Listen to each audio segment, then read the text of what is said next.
जय मसीह की आप सबको। आइए आज का वचन करते हैं शुरू।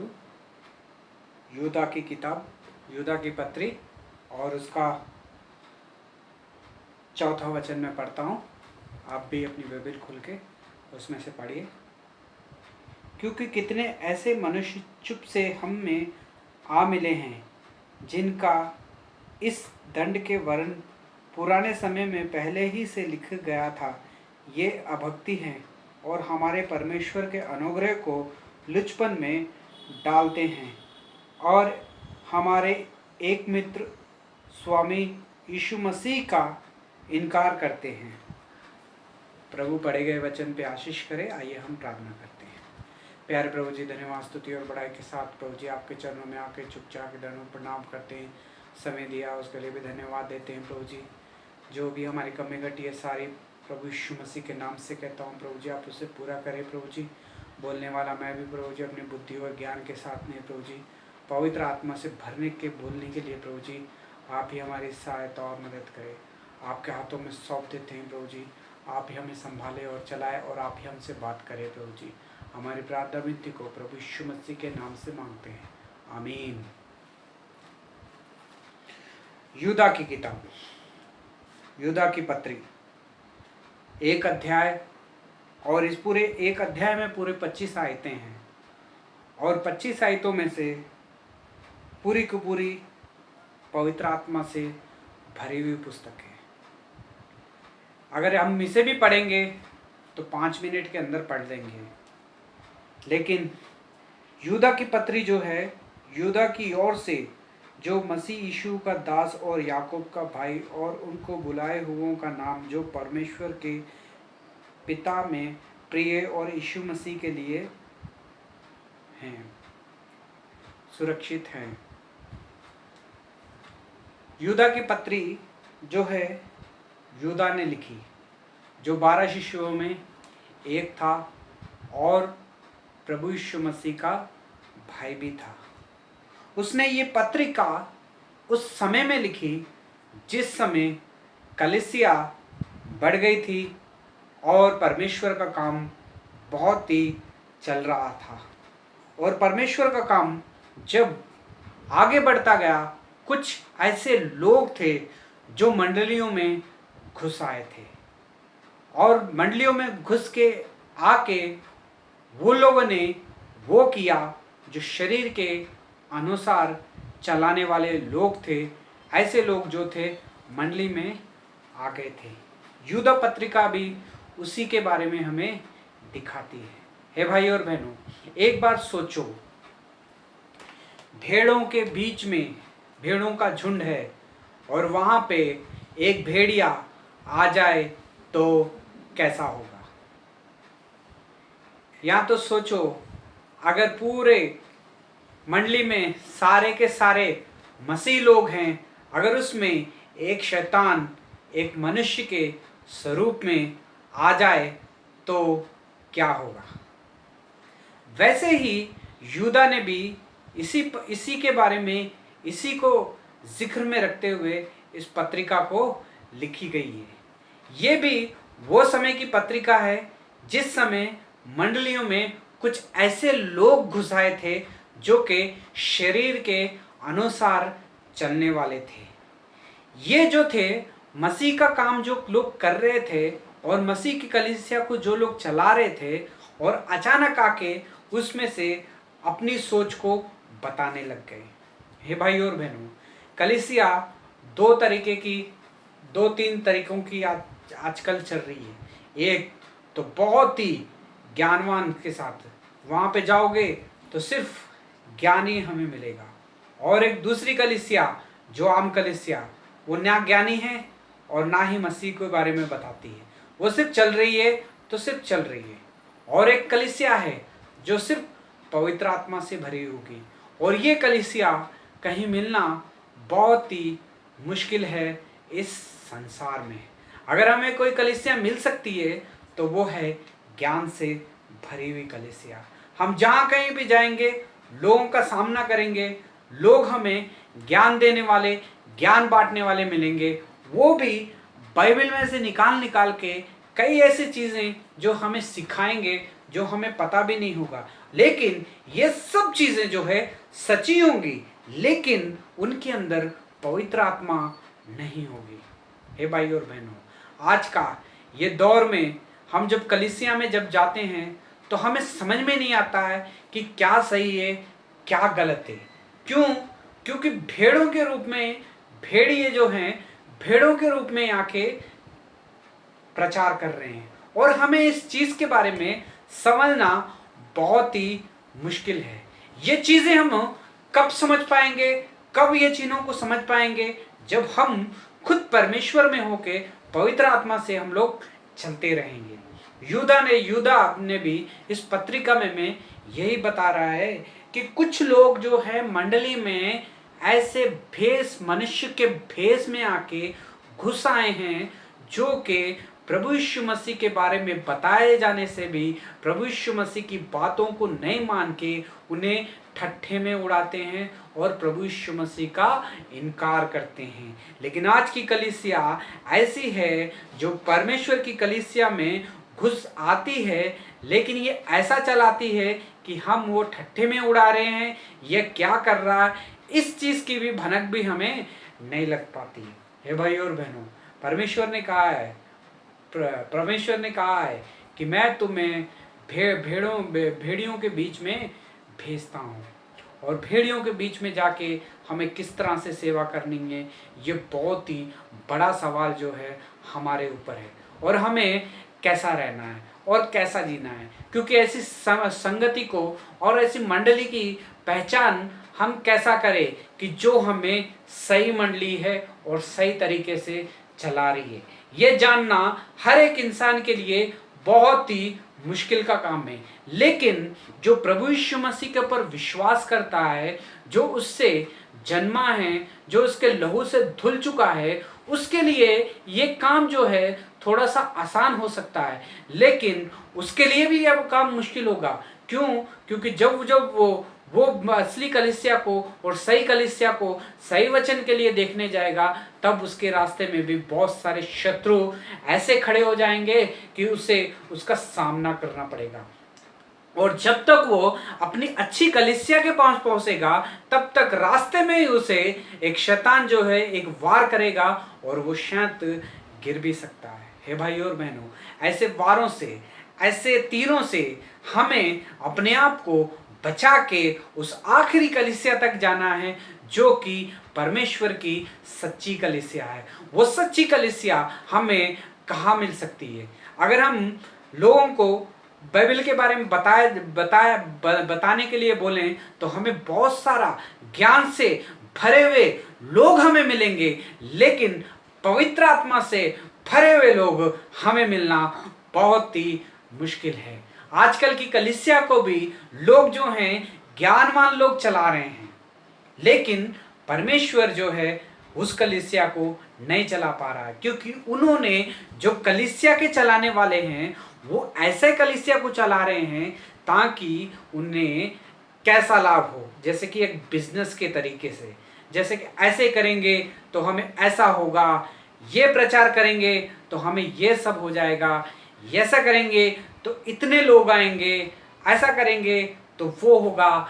ये सब सोचने वाली कलीसिया आजकल जो है हमारे सामने और हमें दिखाने को मिलती है, लेकिन वो कलीसिया हमें मिलना बहुत ही मुश्किल है जो कि आत्मा के भार के लिए है, ताकि आत्मा को बचा सके इस दुनिया में जो शैतान की कई शैतान ने कई चालें चल के प्रभु यीशु मसीह के लोगों को प्रभु यीशु मसीह से जो है दूर कर दिया है। लेकिन हमें उस कलीसिया के बारे में कैसा समझना है और कैसा चलना है, और हमें कौन बता सकता है कि सही कलीसिया कैसी है और कैसा समझना है। हमें ये सब चीज़ें को जानना है, समझना है, तो सिर्फ हमें एक ही एक चीज़ है जो सही ढंग से हमें संभाल सकती है, वो है प्रभु यीशु मसीह का लहू।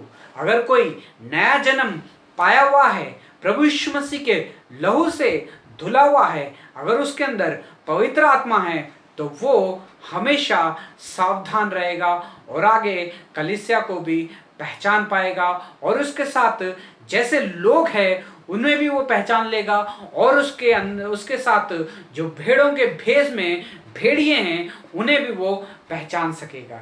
हे भाई और बहनों, आजकल की कलीसिया, आजकल के लोग ऐसे हैं जो कि कलीसिया में घुसते तो हैं अच्छे नाम से, अच्छा करने के लिए, लेकिन भाई और बहनों कलीसिया को कब कहाँ ठस लेंगे हमें पता भी नहीं चलेगा। कब लोग बिखर जाएंगे ये भी हमें पता नहीं चलेगा। कभी कभी लोग बिखरते हुए हमें कलीसिया में मिलते हैं, लड़ते हुए कलीसिया में मिलते हैं, और इसका मतलब सिर्फ एक ही एक है कि भेड़िए ने अपनी चाल को चल दिया, लेकिन उसके लिए हम जो भेड़े हैं उस चीज को समझ ही नहीं पाए। हे भाई और बहनों, आखिरी पड़ाव पे हम लोग पहुंच चुके हैं। प्रभु यीशु मसीह का में नया जन्म पाने के बाद में हम सबको नया कर दिया गया है, लेकिन हमें अभी भी नहीं पता चल रहा है कि हमें कैसा चलना है। एक दूध पीते हुए बच्चे के समान हमारा चाल चलन है। वचन में लिखा है कि कब तक दूध पीते रहोगे, कब तक दूध पीते रहोगे।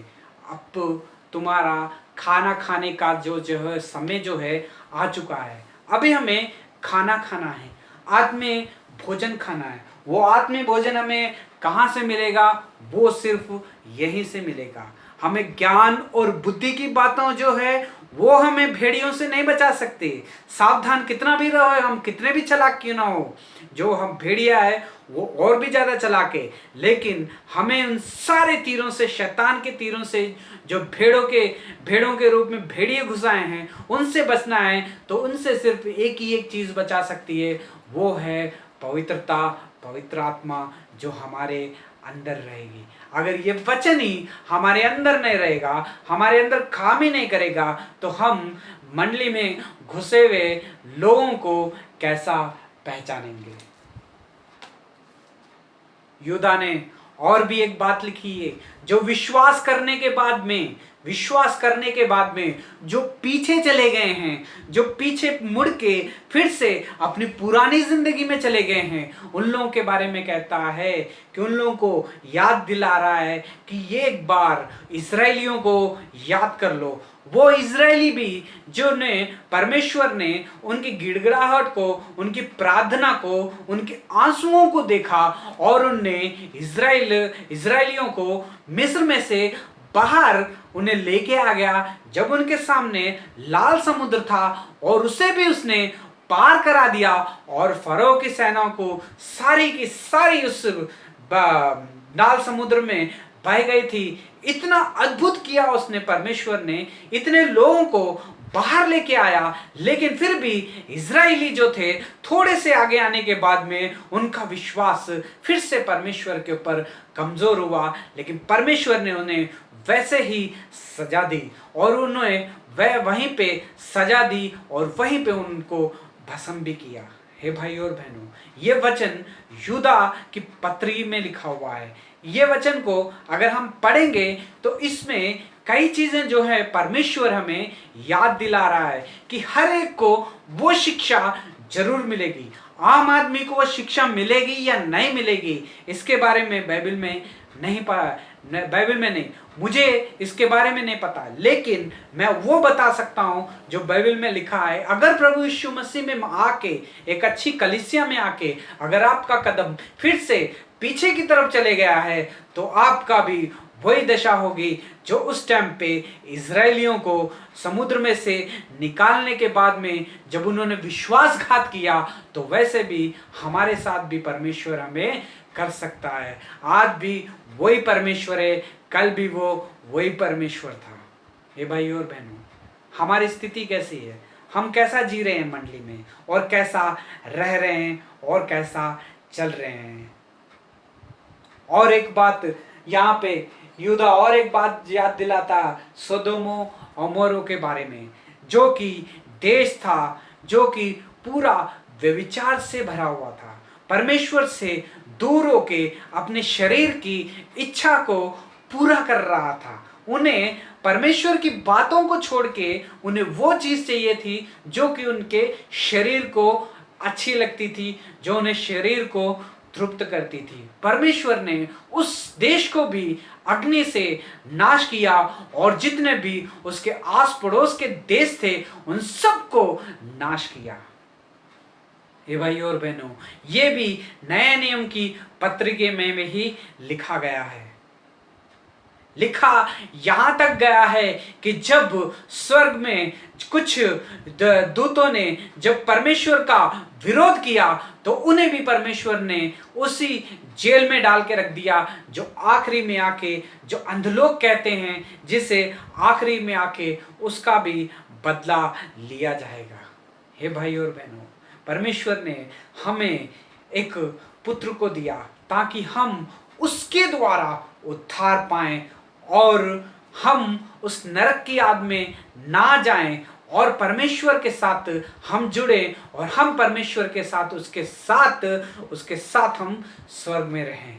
हे भाई और बहनों, लेकिन कई लोगों ने उद्धार पाने के बाद में, प्रभु यीशु मसीह को ग्रहण करने के बाद में भी उनका जीवन जो है शुरू में अच्छा रहा, लेकिन उसके बाद में जो भेड़िए आके कलीसिया में घुस गए, उनसे उन लोगों ने धोखा खा लिया और उनके पीछे चल पड़े। हे भाई और बहनों, आप और मैं कैसा चल रहे हैं? हमारा जीवन कैसा है? हम परमेश्वर के वचन के ऊपर चल रहे हैं या परमेश्वर की इच्छा के अनुसार चल रहे हैं, या परमेश्वर हमें जो सिखाता है उसके अनुसार चल रहे हैं, या तो हमें जो भेड़िए आके हमें धोखा देके कई रास्ते भटका दिया कि उस रास्ते के ऊपर चल रहे हैं। हे भाई और बहनों, अगर उस रास्ते के ऊपर चलोगे तो हमारे लिए, शरीर के लिए, हमारी तृप्ति के लिए बहुत कुछ आराम भी हो सकता है और हमें अच्छा भी लग सकता है, लेकिन भाई और बहनों, जो आखिरी रास्ता है उसका, वो जाता है नरक की आग में। हे भाई और बहनों, ध्यान से रहिए। अपनी कलीसिया में आप कैसे वचन सुन रहे हो और आपको कैसे वचन सुनाए जा रहे हैं, और आप किस तरह से परमेश्वर के पीछे चल रहे हो और परमेश्वर की इच्छा को जान पा रहे हो या नहीं, या बोला गया वचन को हाँ मैं ये करूंगा, हाँ मैं यो करूंगा, ऐसा कर रहे हो, या तो परमेश्वर जो कहा जा रहा है उसे आप पवित्र आत्मा से भरी हुई बाइबल से देख के निकाल के उसे देख पा रहे हो। परमेश्वर ने हमें आज़ादी दी है पूरी तरीके से, ताकि हम अपने आप को ठीक रीति से बदल सकें या चल सकें। जो आज़ादी हमें प्रभु यीशु मसीह ने हमें दी है, उस आज़ादी का हम लोग किस तरह से फ़ायदा उठा रहे हैं और किस तरह से चल रहे हैं, और इसके बारे में जानना बहुत ही ज़रूरी है। हे भाई और बहनों, आप और मैं कैसे हैं और कैसे जी रहे हैं?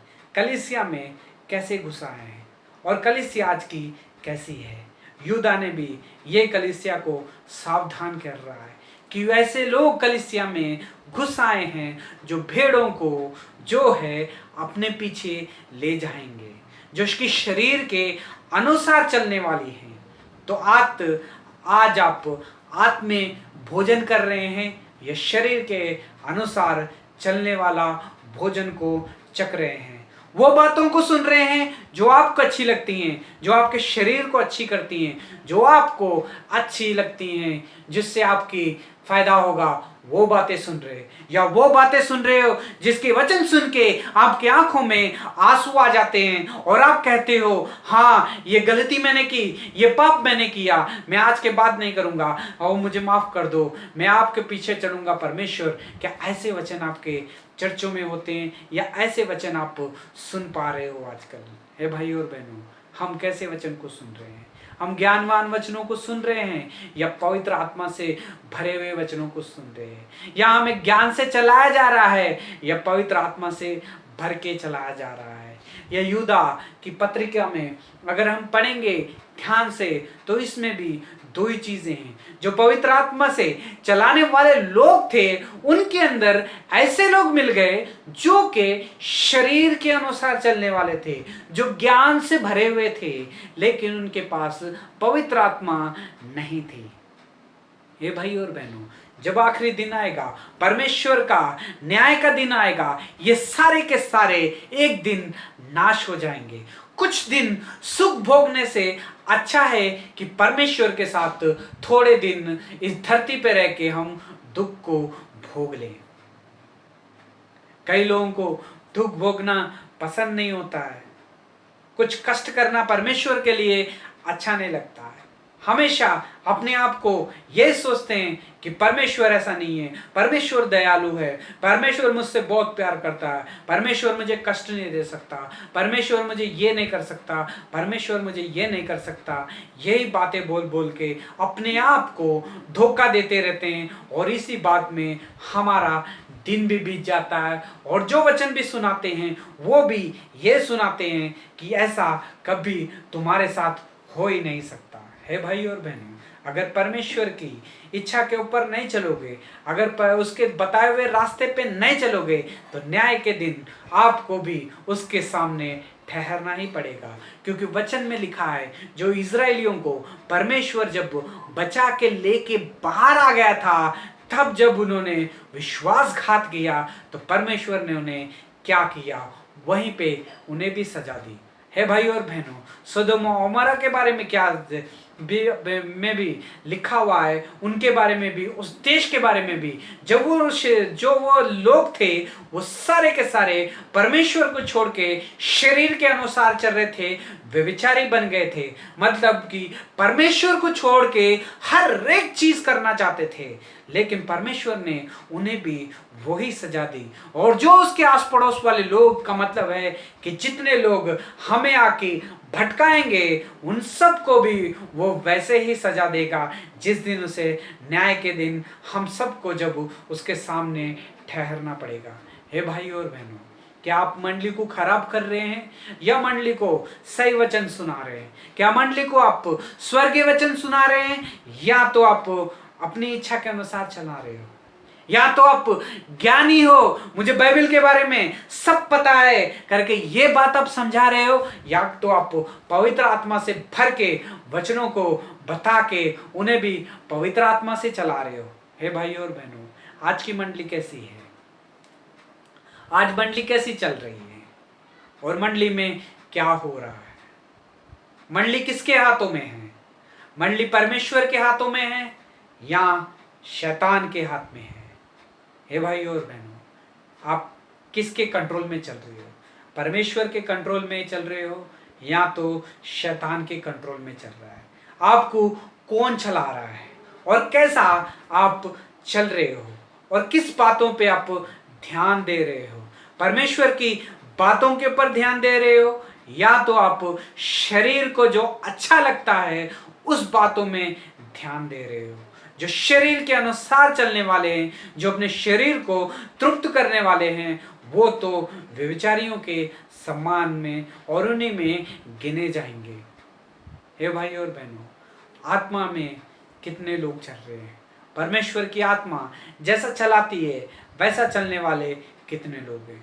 अगर परमेश्वर आपको इस वचन से, अगर आज आपसे बात कर रहा है, तो आप आइए अभी इसी वक्त घुटनों के बल आइए और प्रार्थना कीजिए। ओ प्रभु जी, मैं आज तक सारी मंडलियों में घूमा, मुझे बहुत सारा ज्ञान की बातें ही बस मिलती हैं। ज्ञान तो मुझे बहुत कुछ मिलता है, नॉलेज मुझे मिलती है लोगों से बाइबल पढ़ने के बाद में, लेकिन आपकी पवित्र आत्मा अब तक मैंने नहीं पाई है। हे प्रभु जी, मुझे ज्ञानी नहीं बनना है, मुझे पवित्र आत्मा का दान चाहिए। मुझे पवित्र आत्मा के अनुसार चलने वाला बनाइए, जो कि आपकी इच्छा के अनुसार चलने वाली कलीसिया में मुझे भेजिए। और मुझे ऐसा बनाइए ताकि मैं अनेक लोगों को प्रभु यीशु मसीह का सच्चा वचन को सुना सकूं और उन्हें भी प्रभु यीशु मसीह में सही ला सकूं। हे भाइयों और बहनों, और प्रार्थना कीजिए अपने बारे में। ये भी प्रार्थना कीजिए कि मैं मंडली में जब जाता हूँ, जब मैं लोगों का वचन सुनता हूँ, ये वचन कहाँ से आ रहा है और किस तरह के कैसे लोग वचन बोल रहे हैं, या वो पवित्र आत्मा से भर के बोल रहे हैं, प्रभु यीशु मसीह की इच्छा के अनुसार बोल रहे हैं, या तो अपना ज्ञान को हमें बांट के सिखा रहे हैं। ये सब भी समझ होना बहुत ही जरूरी है। हे भाई और बहनों, आप एक बार प्रार्थना कीजिए, आपका जीवन कैसा है, तो आप अपने आप जीवन को प्रभु यीशु मसीह को सौंपिए। अगर परमेश्वर ने आपसे इस वचन से बात की है तो अभी इसी वक्त घुटनों के बल आइए और प्रार्थना कीजिए, प्रभु जी मुझे भी आत्मीय जीवन दीजिए। मैं शरीर के अनुसार नहीं प्रभु जी, आत्मा के अनुसार चलना चाहता हूँ, आत्मिक बातें सीखना चाहता हूँ। मैं ज्ञानी नहीं बनना चाहता हूँ, मैं सिर्फ परमेश्वर के सच्चे वचन को सुनना चाहता हूँ। हे भाई और बहनों, अगर आप ज्ञानी बनोगे तो आपको ज्ञान बहुत सारा मिलेगा, लेकिन अगर आप पवित्र आत्मा का दान चाहते हो तो आपको परमेश्वर की आत्मा मिलेगी और यीशु मसीह का साथ मिलेगा। आपको यीशु मसीह का साथ चाहिए या ज्ञानवान बन के दुनिया के ऊपर राज करना है, फैसला आपके हाथ में है। प्रभु इस वचन से आपको आशीष करे, प्रभु इस वचन से आपको सच्चाई को पहचानने की शक्ति दे, प्रभु इस वचन से आपको पवित्र आत्मा का दान करे, पर प्रभु इस वचन से आपको भेड़ियों और भेड़ों के बारे में समझने के लिए सहायता और मदद करे। परमेश्वर इस वचन से हम सबको आशीष करे। God bless you brother and sisters.